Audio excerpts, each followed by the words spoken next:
Hello everyone, welcome to my channel. आज मैं एक मोटिवेशन वीडियो है जो कि जेलसी के ऊपर है। और मुझे याद आया मेरी कुलीग थी, वो काफ़ी ज़्यादा टेंस थी। Then I asked her what happened. She said कि मैं कुछ भी अच्छा करती हूँ and people are jealous of me and how to deal with it. So I asked her कि मतलब ऐसा क्या इंसिडेंट हुआ। देन शी टोल्ड कि शी वेंट हर होम और उसने अपने सारे रिलेटिव्स के लिए गिफ्ट लिए थे क्योंकि उसकी जॉब लगी थी, फर्स्ट जॉब लगी थी। और she has been a junior into my company and she said कि मैं मेरी जॉब लगी थी तो मैंने घर पे सबके लेके गई, सबके लिए वो गिफ्ट्स लेके गई। अब उसमें से कई लोगों ने उसका गिफ्ट लिया ही नहीं। कई लोगों ने बोल दिया कि नहीं, हमें ये पसंद नहीं है, तुम ये कैसे ड्रेसेस लाई हो, और कुछ शो पीसेस थे। इनफैक्ट अपने बच्चों को भी नहीं लेने दिया। तो उसने मुझे बताया कि मतलब I am very very tense because मुझे लगता है मैं अच्छा कर रही हूँ बट यहाँ तो लोग जेलस हो रहे हैं।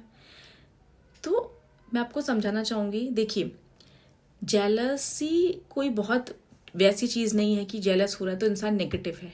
Jealousy is insecurity. अगर कोई आपसे जेलस है तो वो सिंपल आपसे इनसिक्योर है, राइट? वो बुरा इंसान नहीं है। जेलस करने वाला ऐसा नहीं कि बहुत बुरा इंसान है और बहुत नेगेटिव है, नहीं।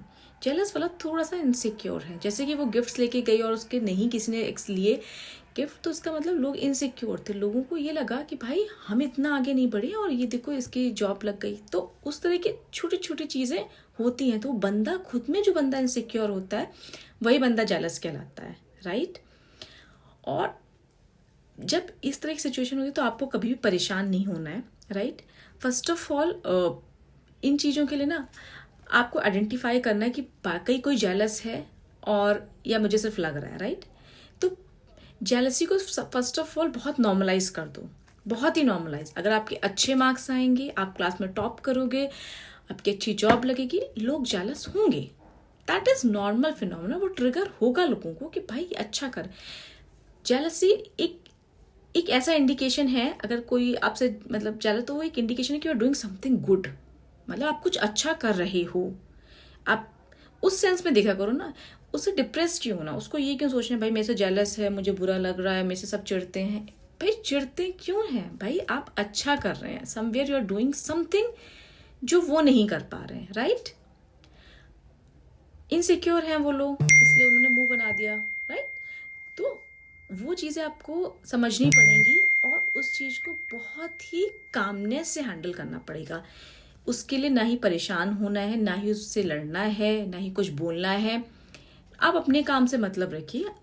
और हाँ, definitely you have to set some boundaries with that person. अगर आपको लगता है कि मैं ये मेरी चीज़ों पे कभी मुझे कॉन्ग्रेचुलेट नहीं करता, या मुझे कभी कभी भी मतलब जॉब लगती है या फिर बर्थडे आता है तो कभी ये लोग फैमिली के होके विश नहीं कर रहे हैं, तो you have to set some boundaries with them, right? Family या फ्रेंड्स जो भी हों, तो आपको थोड़ी सी बाउंड्रीज रखनी पड़ेंगी उनके साथ। क्योंकि अगर आप ज़्यादा उनमें इन्वॉल्व होंगे, राइट, कि फिर वो रिपीटली वैसा ही करेंगे and then you will feel bad, right? तो you have to focus on good things, right? Jealousy को नॉर्मलाइज करो कि हाँ भाई मैं अच्छा काम करूंगी तो लोग जेलस होंगे, और वो बहुत ही नॉर्मल सी बात है। That's me, I am doing something good. You have to feel proud on of yourself, right? And you have to maintain a less distance with those people. आपको देखना है कि आपकी एनर्जी कहाँ कम हो रही है, लोगों से कहाँ झगड़ के कम हो रही है। उसी एनर्जी को आप अपने अच्छे काम में लगाइए, कंस्ट्रक्टेड काम में, जाके आप खुश हो, राइट? तो उस तरीके से आपको चीज़ों को सोचना पड़ेगा, राइट? चीज़ें वैसी ही होंगी बट हमें थोड़े अलग तरीके से सोचना होगा। अब क्या है, गर्ल्स में आपस में ही जेलसी हो जाती है कि भाई इसका मतलब अच्छा मतलब मार्क्स आ गए और मेरे अच्छे नहीं आए, एक दूसरे को ब्लॉक कर देंगी। तो परेशान, अगर किसी ने आपको ब्लॉक भी कर दिया तो उसमें परेशान नहीं होना है, राइट? क्यों नहीं परेशान होना है? क्योंकि they can't tolerate the good things you are doing, so they have blocked you and they want to set some boundaries. So I think लड़ने से अच्छा वो बाउंड्री सेट करना is very good. So chill yourself. If you think that कि बहुत सारे jealous लोग हैं, बिल्कुल डिप्रेस मत होइए। They are not negative people, they are just insecure people. Either you can talk to them and clear your doubt, or you can have distance with them. But you don't have to start going and arguing, या जैसा वो करें वैसा आप नहीं करेंगे, क्योंकि difference होना चाहिए आप में और उनमें। So there should be a difference. And with your positive, with your calmness, I think you can handle these things. Hope you like this video.